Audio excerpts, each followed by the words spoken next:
Hey guys, welcome back to my channel, and if you're new, hello, my name is Cherish and I make videos about travel, fashion, beauty, and life here in Japan. If that is something that interests you, then please head on to the subscribe button, and if you're a seasoned subscriber, then hello and welcome back. Okay, I've been uploading a lot of travel videos recently and I thought let's switch it up a little bit and talk about what it's really like to be living here in Japan.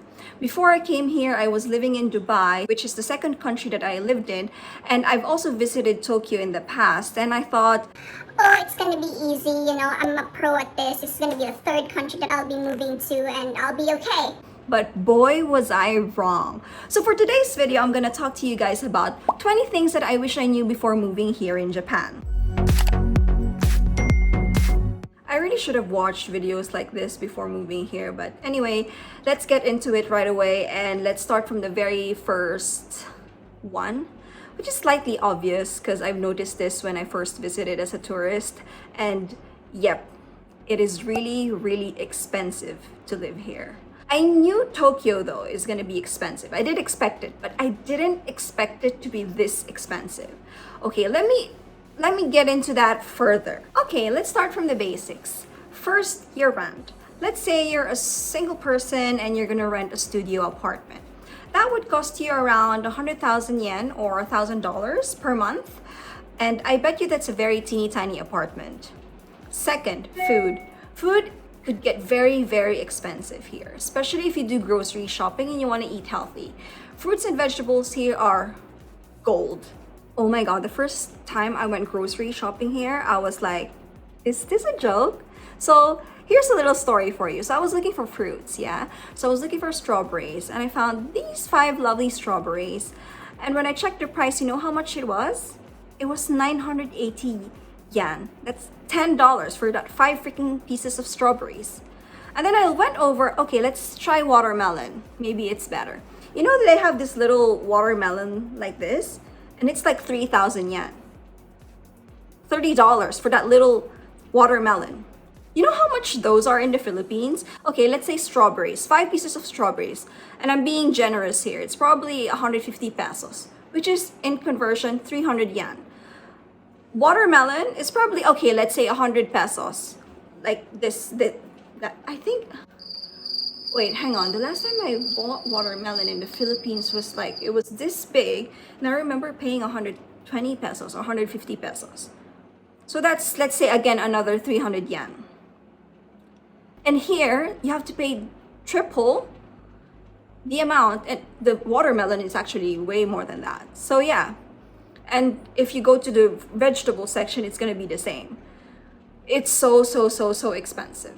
And also you have to consider about your phone bills, electricity bills, your transportations, like don't even think about taking the taxi. You either walk or take the train or take the bus. Just walk it. It's exercise. That's why Japanese people are thin. Just walk it out because, yeah, you need to be spending a lot of money to get around. So, yeah. Oh, and by the way, eating and drinking out could also get very expensive depending on where you go. So just watch out. Number 2. No one speaks English. Yes, literally no one. So if you get lost here in Tokyo, well, you only have yourself to rely on, because I've lived here for more than 2.5 years and I was only lucky once, wherein a Japanese man was able to help me out to find a place I've been looking for. Actually, some of the signs here and some of the building names are still in Japanese, so you can easily get lost here. And yeah, probably if you're a tourist, it won't really matter that much because you have Google Maps to refer to. But if you do plan to move and live here, it's a completely different story. Imagine that you're someone new, you don't speak the language, and you have to open up your bank. You have to fill out government forms, which are in Japanese, by the way. Setting up contracts for your apartment, phone bill, internet, etc. Even going to the doctor is a task. Okay, let me tell you a story about this. So on my first week here in Tokyo, I was in desperate need to go to the dentist. I had a really bad toothache. And if you are in a different country or in your home country, easy, just go to the dentist. They'll help you out, sort you out, give you medication, and it's done. But here, I have to go to 5 different clinics because no one spoke English. And on the 5th clinic, it was only the receptionist who was able to speak English, and I had to beg her because She can speak English enough for us to understand each other. And she felt bad for me because it's like my fifth clinic already and I've been telling her. But yeah, so it's just really difficult. If you do plan on staying here long term, I would suggest for you to learn the language. Don't be like me. I'm a lazy girl and doesn't want to take time to learn the language. But yeah, it's really difficult to live here in Japan if you don't speak Japanese. Number 3, it's kind of related to the previous point that I mentioned, but yes, Google Translate will be your BFF. Let me tell you, I use this app every single day, especially when I receive letters, going grocery shopping, reading the menu, reading signs, because everything here is in Japanese. So once my husband and I went grocery shopping and we thought we bought milk, turns out we bought a carton of yogurt. So if you're not sure, just Google Translate it, just point the camera on the text that you're trying to translate, and then voila, you have yourself your own interpreter. If you are planning to move here, I highly suggest for you to download it, especially if you haven't learned the Japanese language yet. So yeah, very helpful. Number 4, work culture. It is known worldwide that the Japanese are very hard workers, no doubt about that. But did you guys know that overtime here is expected? Yes, especially if you work at a very domestic company. I personally have never worked in a Japanese company, but I did notice that some of my Japanese colleagues have this weird practice. They stay in the office very late, even if they don't need to be. Also, they don't leave the office unless their bosses or their managers have already left the office. Another thing, they have so many rules in the business setting here in Japan, like how you hand out your business card, and even where you sit in the meeting room matters. So for example, you're the most junior in the team and the team is having a meeting. You must and you should always sit closest to the door. And the most senior in the team should sit farthest to the door. Which I find very weird because just sit wherever you want to sit, just so long as you're paying attention to the meeting, taking notes, and not missing out. But yeah, it's just a practice that they do here. And this actually was part of my training program when I first joined the company that I was working for. But yeah, and make sure that you know this, especially if you're going to be working at a very domestic company, because some people could find it rude. Number 5, make sure you have all your documents with you, like your birth certificate, educational certificate. Especially if you are starting a job here, your employer would definitely need this for them to process your visa. Also, if you're in the middle of a move to another job, this again would be required to process your visa. Also, some banks, when you open your bank account, sometimes they ask for these things, and also when you sign your apartment, things like that. So just make sure you have them all so it's less hassle for you and you don't have to ship it all the way from your home country to Japan, because it could get a little expensive as well. Number 6, medicines and toiletries. Okay, this is something I wish I knew before moving here because, oh my god, their medicines here suck and they don't work. Also, I thought, Japan is so advanced, they have everything here, blah, blah, blah, blah. But you know what they don't have here? Deodorants. Yes, apparently Japanese people don't wear deodorants and you rarely find them in stores unless you go to some specialty international stores for you to find them. So what my husband and I do when we go and come home to the UK or to the Philippines, we hoard deodorants, pain relievers like ibuprofen, Advil, paracetamol. We also buy toothpaste and cough and cold medicines because seriously, the medicines here just don't work for us. And yeah, you need deodorants, guys. You need deodorants. Number 7, carry cash with you at all times. It is still very much a cash system here in Japan. That's why my wallet is just so thick because it's filled with coins and cash.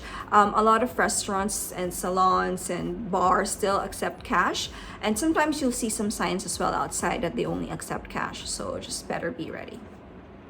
Number 8, no tips. This is probably my favorite thing about living here in Japan because Japanese people take pride of what they do and they would give you the best service possible without expecting a tip in return. A good service here is considered a standard, so they view tips as unnecessary. So when I first moved here, I went to a restaurant, food was amazing.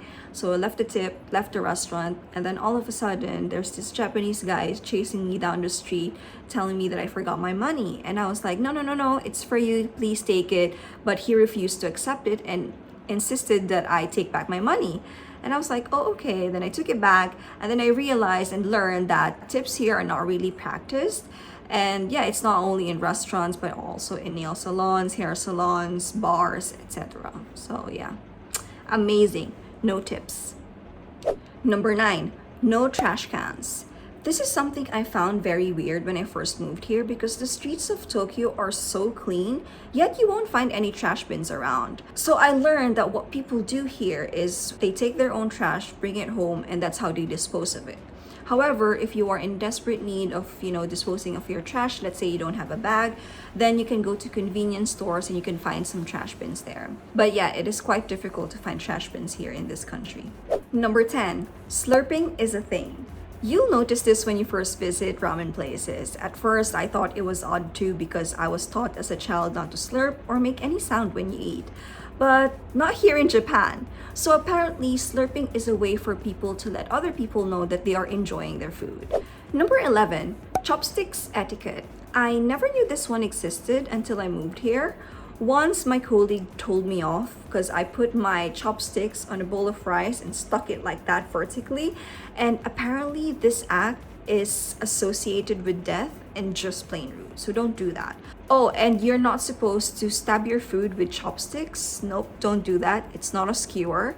And you're not supposed to rub your chopsticks together as well. Actually, there are so many rules about chopsticks etiquette. These are the most common mistakes that us foreigners do here in Japan. So just learn it. It's easy. Google it. Done. Number 12, be quiet on the train.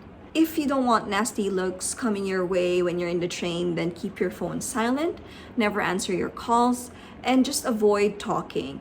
Any loud noises or any disturbance in the train is considered very rude here in Japan. So yeah, very simple. Just keep quiet and answer your calls when you get home. Speaking of trains, well, trains here can be quite confusing. So always make sure that you check the signs and read the schedules because you can be in the same platform, but you might be riding a completely different train and it goes in a different locations. They also have some express trains here and they don't stop at certain stations. So yeah, make sure that you check that because you don't want to be going to Shinjuku and then you end up in Chiba. So just make your life easier, check the schedule, read the signs so you won't get lost. Number 14, Golden Week holidays and other holidays. If you guys don't know, Japan has a lot of national holidays throughout the year, but one thing that you may want to plan for in advance is during the Golden Week holidays. This occurs every end of April to first week of May, and a lot of people travel in and out of the country, which makes it the most popular holiday here in Japan, and you need at least 6 months of planning before you travel, because if you don't, then be prepared to spend a fortune in flights and transportation and hotels within Japan. Number 15, tattoos are a taboo. In the past, tattoos in Japan were used to mark someone who committed a crime, and some of that is still instilled in the Japanese culture. And if you are someone who has a lot of visible tattoos, then they may not be too welcoming. Oh, and by the way, if you plan to visit Japanese onsens, hot springs, or public swimming pools, and if you have big visible tattoos, the management has the choice to not let you in because it is still frowned upon here in Japan. But what my husband did, because he has a small tattoo here on his rib, what we did was we just covered it up with a band-aid. So this is something that you can do if you have a small one. But yeah, if you are someone with, large tattoos and it's difficult to cover up, then I'm just letting you know that, yeah, some places might not be able to accept and let you in. Number 16, not very trusting with foreigners. Okay, what do I mean by not very trusting with foreigners? Let me give you an example. So my husband and I had friends come over to visit us, and we wanted to take them out and check out different bars in Tokyo. Unfortunately, some bars did not let us in, and the reason they gave us is because we don't speak Japanese. And that's it, doors closed and we moved on. Another example I can give you is it's very difficult for a foreigner to apply for a credit card here in Japan. Both my husband and I applied for credit cards, and even though we have a stable job, good income, they still did not accept us to get a credit card, and we both got rejected twice. So yeah, that's what I meant about not very trusting with foreigners. Number 17, it's hard to make friends. This is the third country that I've lived in, and in the past, I've never had this problem, but for some reason, foreigners just find it difficult to make friends here. More so if you're single and looking for a partner. I heard that the dating scene here is quite difficult.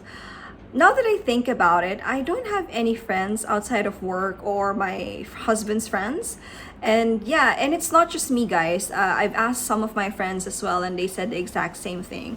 I guess because, I'm not saying all, but the Japanese like to keep it to themselves. And I do have some Japanese friends, but most of them studied abroad or have lived abroad, so they're used to making friends to different people. But yeah, I'm sorry. It sounds really bad how I'm explaining this, but I don't know how else I could explain. But yeah.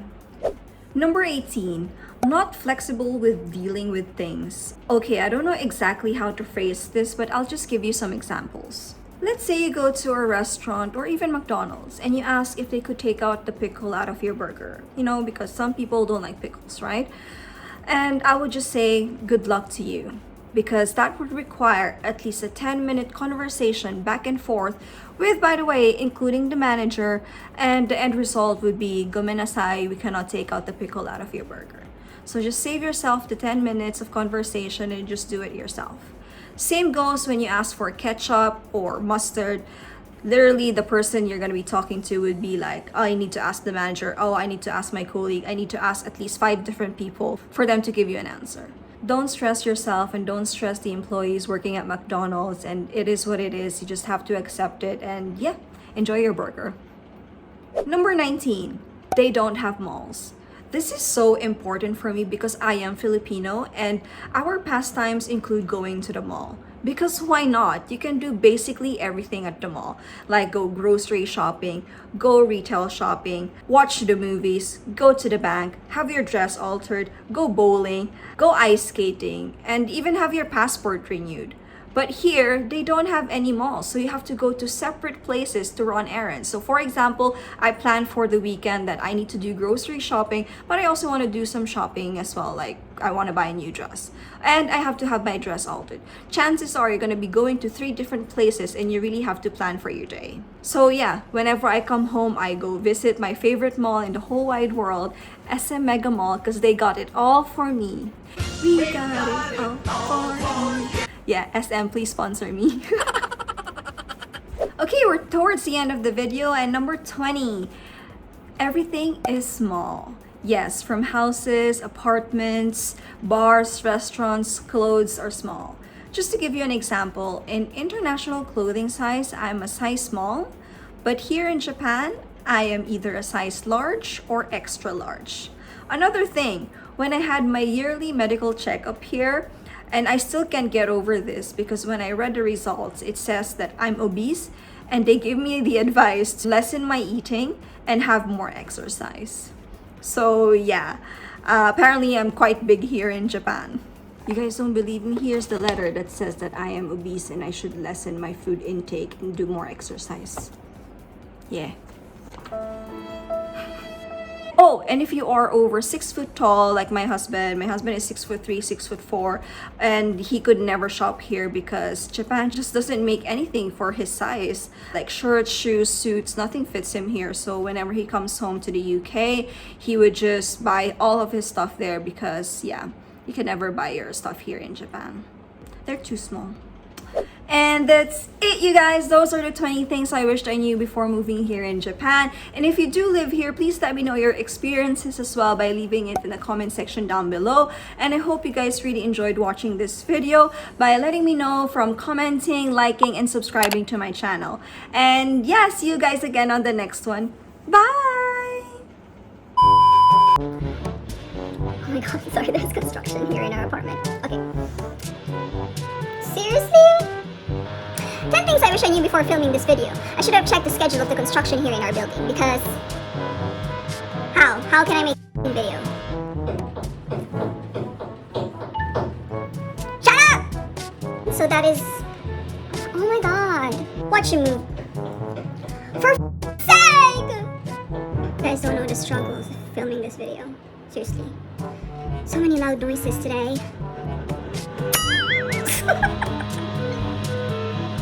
Yeah, we get it. Oh my god. Subscribe!